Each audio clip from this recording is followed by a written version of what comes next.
Hi, it's so nice to have you here. Thank you. Congratulations on your new book, What She Missed. Before Thank we you. get into that, you've also lived a whole life outside of being an author, and I'm Yeah. so interested to hear about it. Yeah, it took me a while to figure out what I wanted to do in life. It wasn't growing up, I didn't know any authors. I didn't know that, you could grow up and become an author. It's like, Right.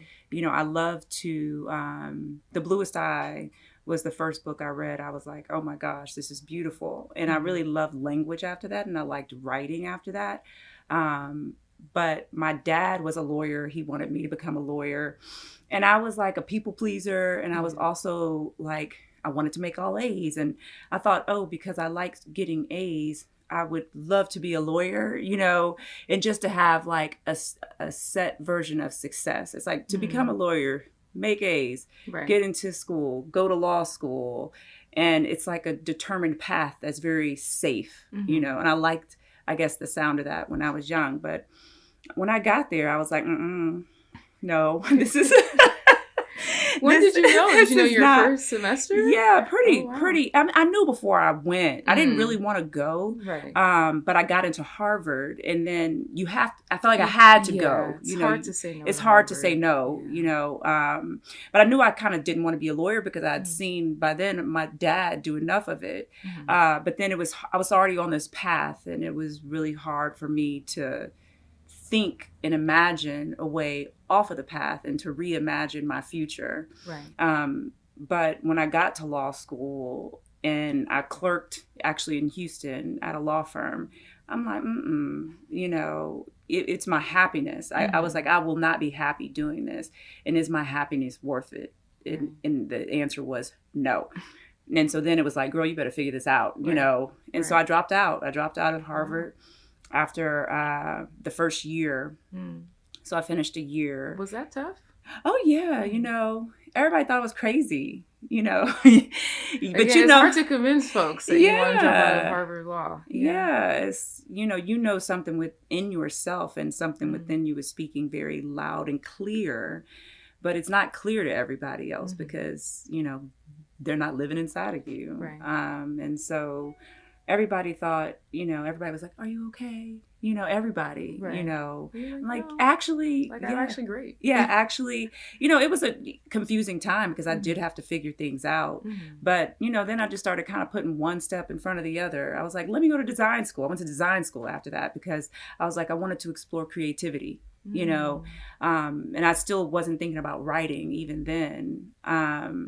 And then it was fun. I love design. I had a little business. I moved out to LA. I had like I had several design businesses, but that was also it's a different part of myself. Right. And I still use it. Like if you come into my house these days, it's like it's designed. It looks nice, and Right. it's from all those years that I put into that. Mhm. So different parts of myself. I was a florist.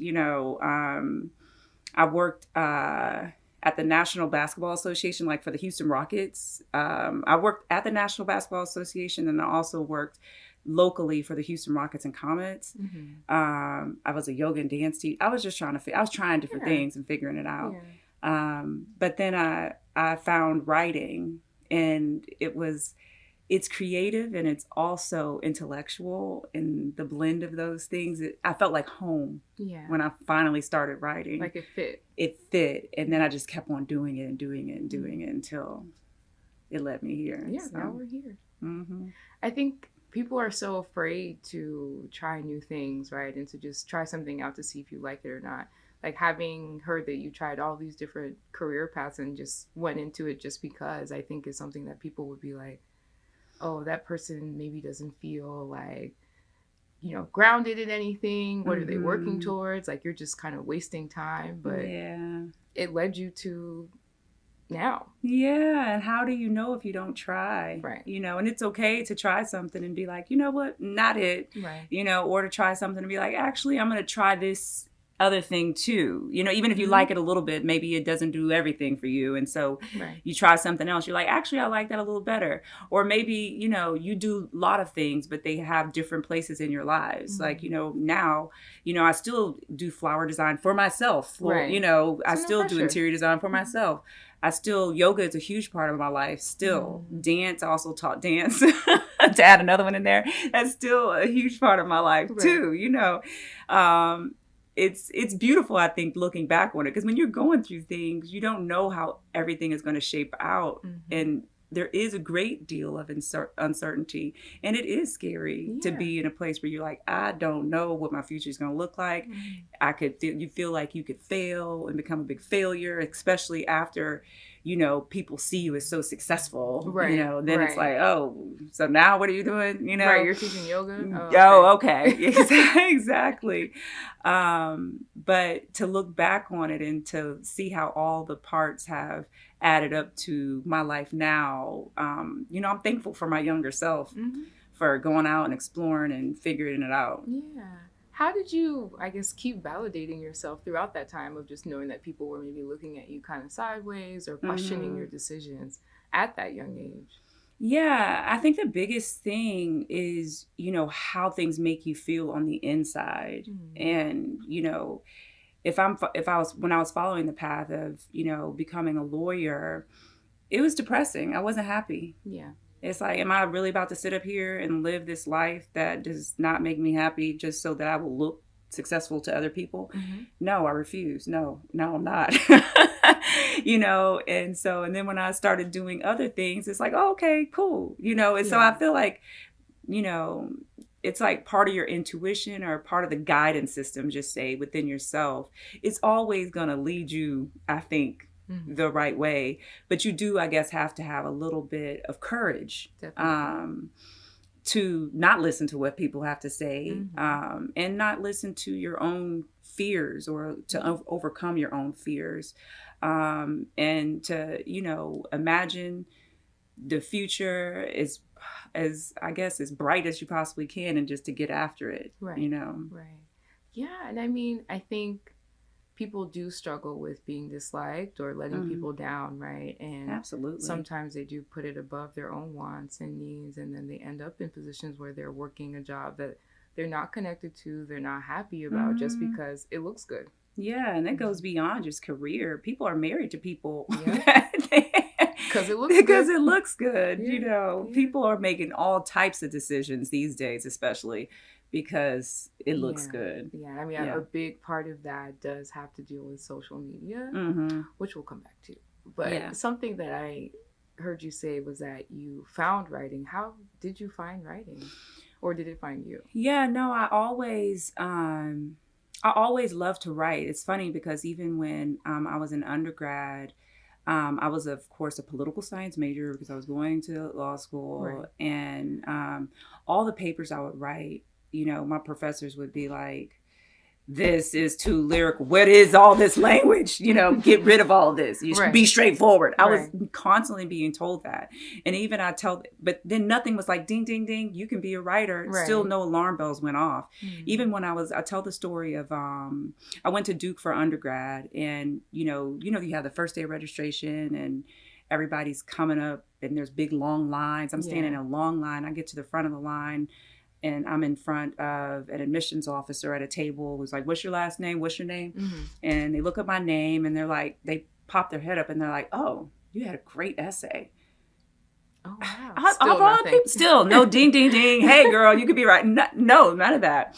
And it was when I think so much space and time. You need space to be able to explore. And I think at that time, so much space was being taken up by trying to be a lawyer. You have to study a lot. You have to, read a lot. And you have to I was very focused on that.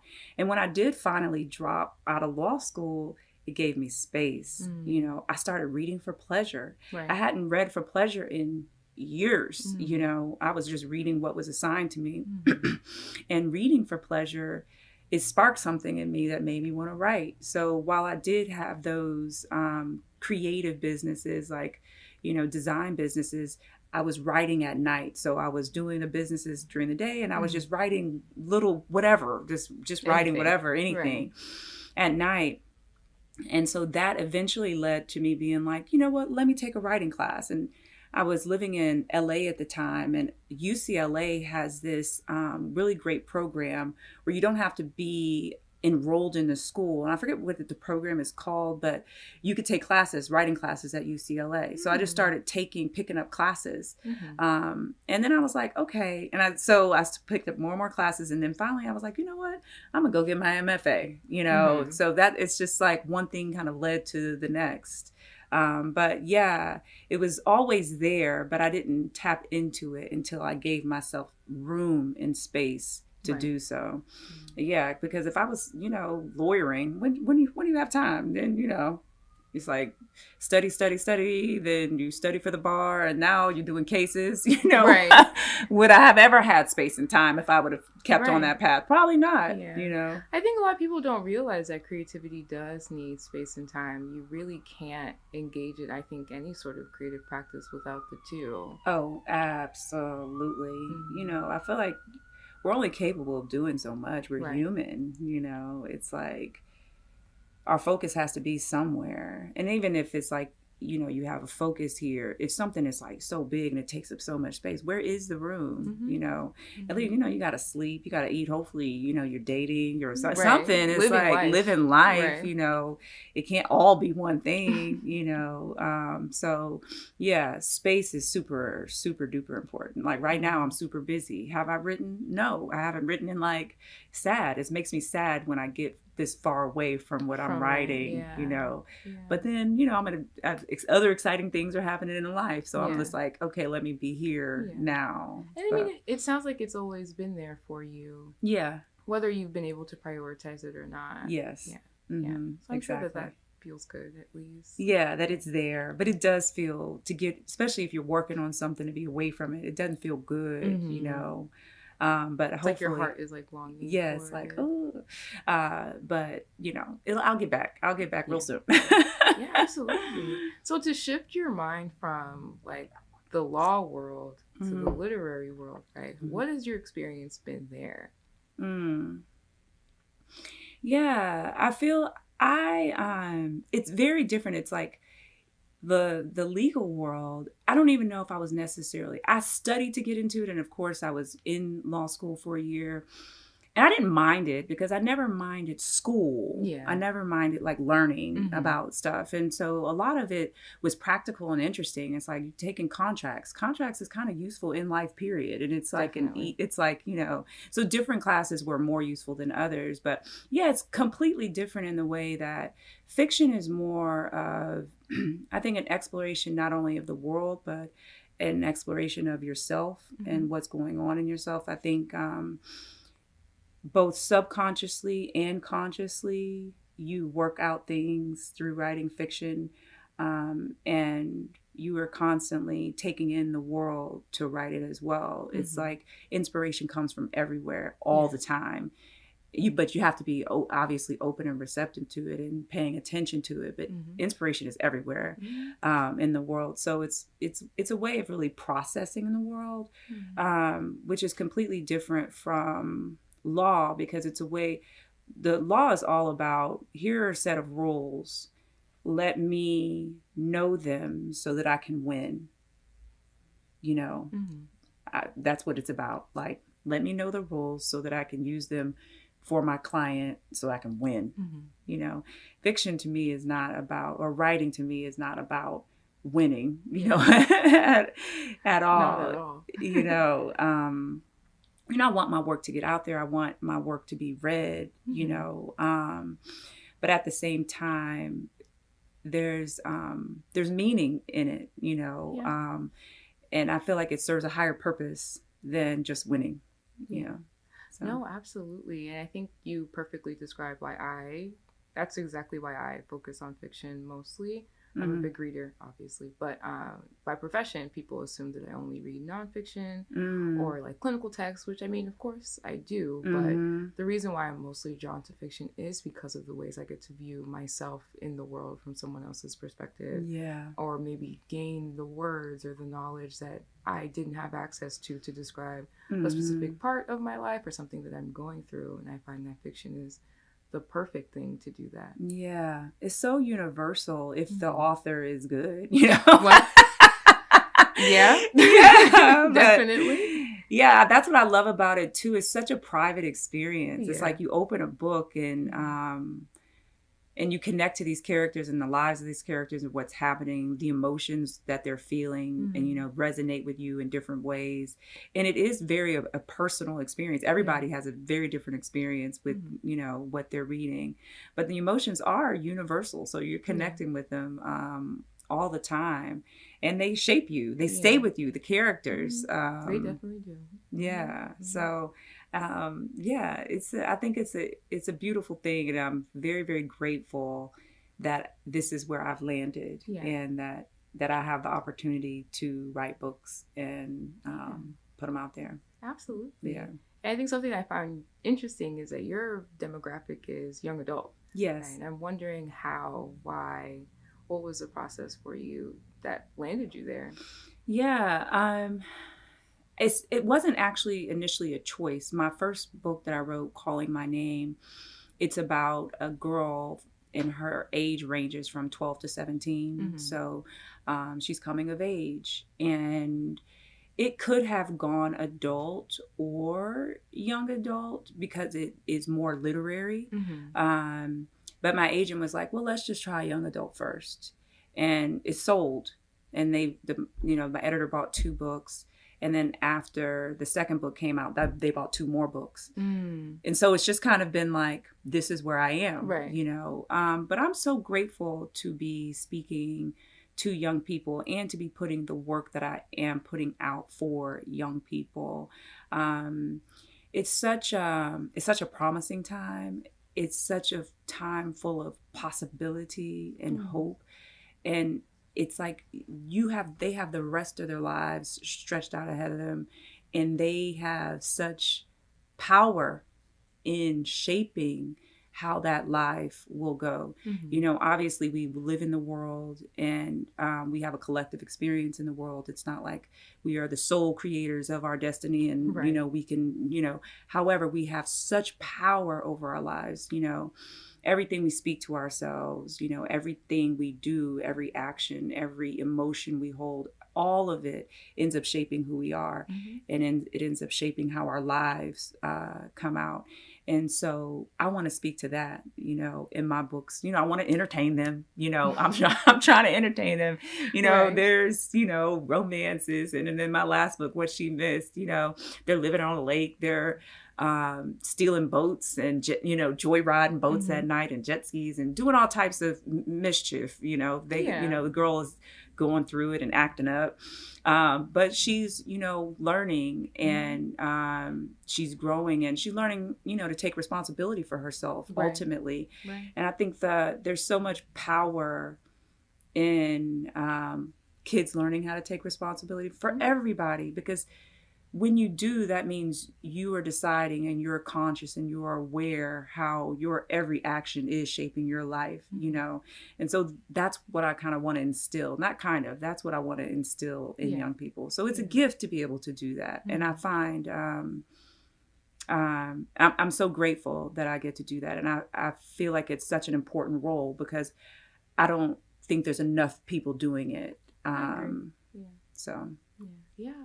It's so interesting that you describe this time as a time of like hope and a time of just kind of like exploration in all different ways, because I think a lot of people don't see that, Oh just yeah. given the state of the world now, especially with young adults, right? Yeah. Like, they live in a world that's very confusing, I would Oh say, and yeah. also very much so in Totally. transition, right? Where so it's like both books that you write, I think, are important to kind of ground them in the fact that they can still have a teenage experience, like Oh yeah, stealing totally. boats and just having a good time. I mean, yes, you'll take responsibility for it, but you're also still a teen. Yes, yeah, totally. And I think that's part of it. It's like, the one of the themes of what she missed really is seeing all the light in the dark. Because, no matter what's going on and how bad you think things are, we are still alive. We are alive. That's a big thing. We are human. We are alive. We are living on this planet. And there are always things to appreciate, whether it's, friendship and love and light and all of those things, or just looking up at the sky and, seeing a butterfly passing by, or feeling the breeze on our skin, or just the everyday human experience. Yeah. I think there is always so much beauty to take in if we're paying attention to it, I think the problem is most people aren't paying attention. A lot of people are so distracted these days. The phone is sucking so many people in. It's hard for a lot of people to actually pay attention. Right. It's like a simple thing. It's weird because it is so simple. It's just a matter of being, right? And taking it in. But then if you're distracted, or if you are focused on the negative only, then the good, literally, it just passes you by because you don't see it. Right. You can't see it. It just passes you by. And then if you can't see it, you can't take it into your life. And it doesn't become a part of you, And then that's sad. It is. And that's sad, So my hope is that, especially with what she missed, it's like teens learn to start paying attention to the good, so that it becomes part of their life. All of us do, right? Right. Because we all need the good, right? You can't be out here just, solely focused on, the bad. We are alive. We have to remember that. It's like, at any given day, people are dying all around the world all the time. There's no guarantee, that, people get in accidents. We are alive, Right. It's a gift, I think a gift from God. We are alive, and we need to celebrate that gift and enjoy the gift. Yeah.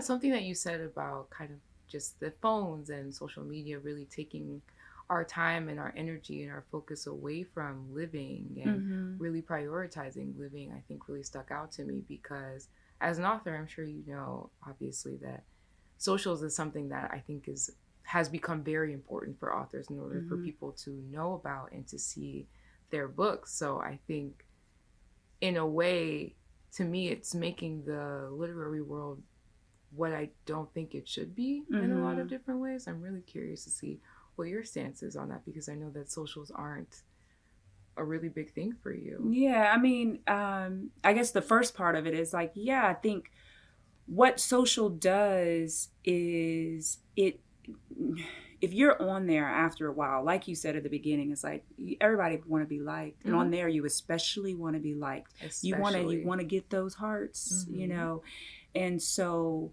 what people do is they lean into what's popular.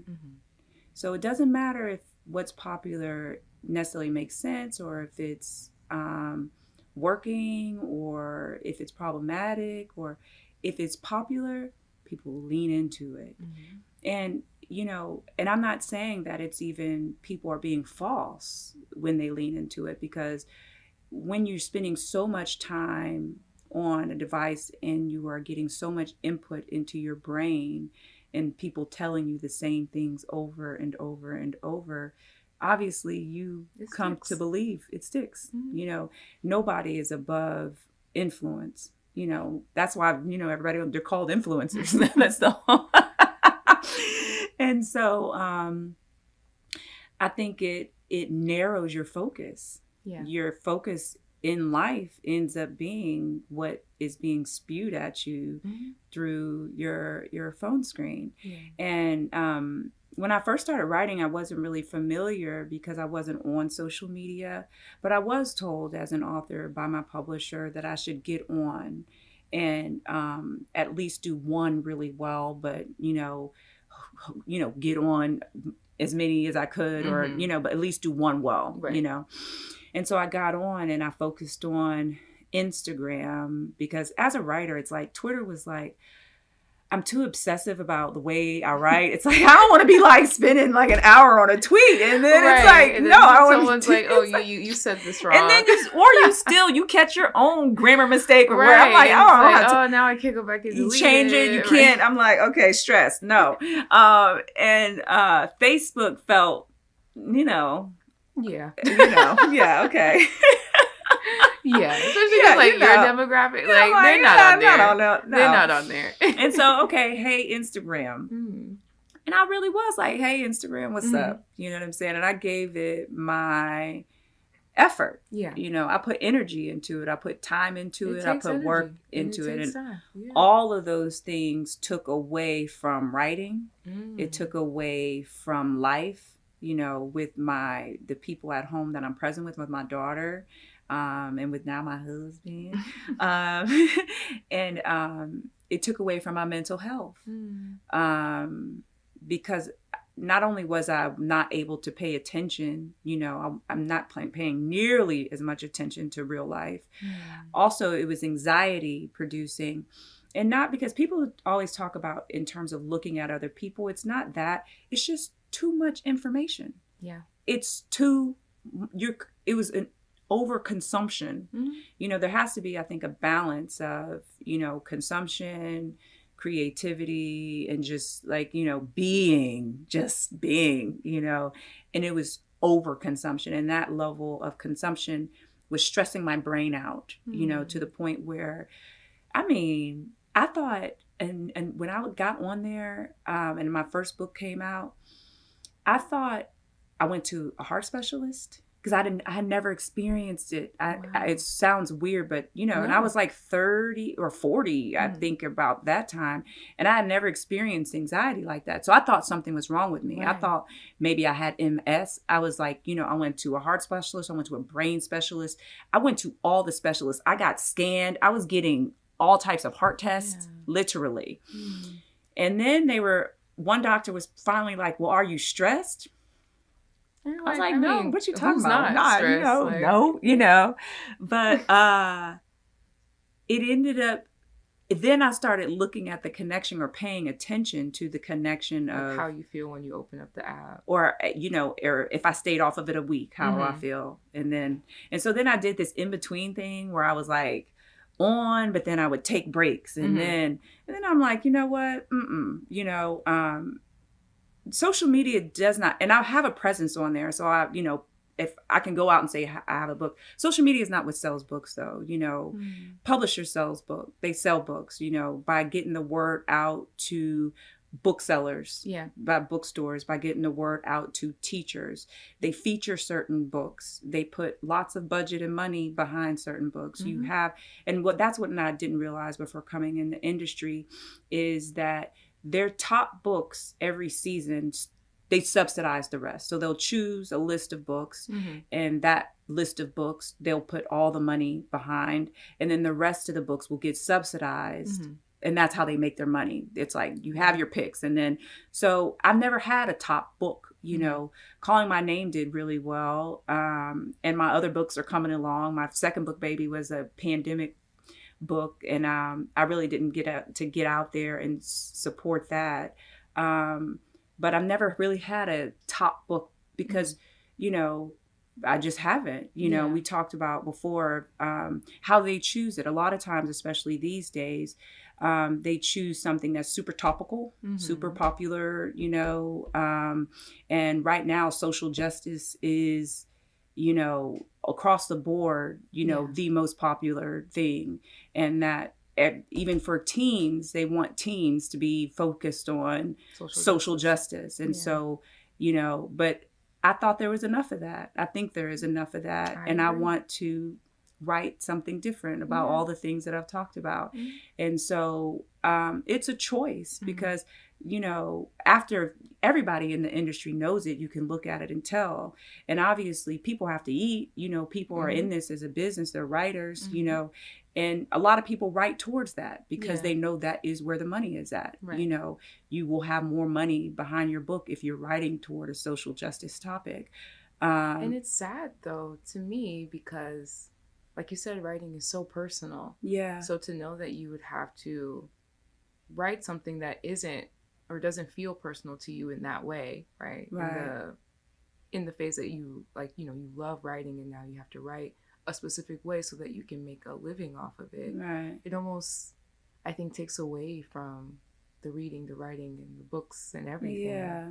I mean, and in a lot of cases, well, maybe if they are, which a lot of authors are on social media all the time, social justice is floods this, so also the social media waves. Right. So maybe they do feel like this is what I want to write. Maybe that is. I don't want to insinuate that I think that they're disingenuous, or some may be, some may not be, or some I don't know. You never know. You never know. I'm not saying that either. Right? But like you said, there's other stories to write about. Oh, absolutely. And people need those stories. We need personal stories translated, however you translate them into fiction. But everybody learns from this. We've talked about, it's universal feelings. And so the more you can share that has not been shared before, that is personal, that comes from that personal, individual kind of space, it resonates, in different ways. And so that's what I wanted to do and be a part of. It's like, I'm not going to, join the group just because this is popular and I know it'll sell more books. Right. I can't do that. And part of it is, it's like I have removed myself from social media. So I don't, my thoughts are not completely aligned with all the things that are being said on there because I'm not on there. Right. So, I mean, not being on social media too, does that mean that you also aren't like looking at reviews and things like that too? Because I know you mentioned that social media doesn't sell books, but I feel like reviews can be really damaging as well. Yeah, too. And reviews help. I will tell people, it's like, please, if you have read my book, reviews, because that's how they, other people find the work, and other people, before you buy something, normally you're like, let me see what other people have had to say about it, So no, reviews help. And so no, I'm not anti-reviews, review. But yeah, I don't know if, getting on, I don't know, do people get on social media and ask for reviews? Or? Oh yeah, for sure. Okay. Yeah. I guess as I am a part of it in a way, I think a lot of people with bigger influences have a really big say, I would say, on how books just kind of move throughout their own people that follow them. And then same with the negative side of that too. Like someone that has, let's say, like, I don't know, more than 20,000 followers. Yeah. They say your book is, didn't like it or couldn't connect with it. I give it 2 stars. People in the comments will be like, oh yeah, DNFing it, not gonna buy it, not gonna read it. Yeah. And I think, and they do the same thing with Goodreads, of course, too. Yeah. And I think the biggest topic that's come out recently is that some people will go to Goodreads without having read a book and then just give it a low rating because they don't like the premise of it or what they read about it. And I think that it is shifting, I guess, like books in media in a way that feels not so fun anymore. Yeah, because you want, and that's the thing too, everybody, it's like wants to be popular and wants to, I want to review the popular book and what are other people saying about it. I think we're entering an interesting time that, people have ideas and people have opinions, but people are taking in so many ideas and opinions that it's hard to differentiate between what they're taking in and what they believe themselves to think and feel. And so, but you can't tell a person that because obviously they identify with it. And so they think but they don't realize that it is coming from other people, that they're being told this all the time. And it definitely relates to books. Obviously, if you hear enough about a book, oh, this is bad because such and such, you're not going to want to read it. No. To me, it's like, I don't, when people say that, oh, they don't let that stuff get to them, I'm like, I think it depends on the person. Like, if you're not on, like, for instance, on Bookstagram, Yeah. and you haven't seen anything about it, then you have your own opinions about it, right? Yeah. But if you've seen 1, 2, 3, 4 people saying like, "Oh, I read it and Yeah. I didn't like this and this about it," and then you're starting to, you're not gonna feel drawn to. You're not gonna read it out of like rebellion, Yeah. or something. Yeah. Or right? maybe you will. I Or feel like maybe. I kind of will. I mean, I'm like, Well, I mean, like, people do. I'm lying. People do hate read things, which I'm like, yeah. to me, again, that defeats the purpose. Why are you reading something that you don't like, all in the sense of just being like, I hate read this and this is how I feel about it. Like, I don't know if that's useful. Yeah. It's like, how do we get back to the place where people are more in control, or not in control, but just more forming their own thoughts and opinions about things instead of going along with the group? Yeah. You know? Well, I mean, it seems like you have a good mental Yeah. and spiritual practice that helps you with that. So what would you suggest? I mean, for me, I can't be on social because I did too see the way that it was influencing the way that I think, and it was influencing the way I was trying to present. It's like, because I am not better than trying to be liked. I am not above that. I don't think anybody is. It's like we have these kind of tribal kind of instincts that we want to belong. Everybody wants to belong, you know, and we start molding ourselves and shaping ourselves according to, even unconsciously. I don't think it was not conscious, I don't think in my case, but we start shaping ourselves in order to be, you know, liked, to be good, to be, you know, what's considered right, you know, in the moment.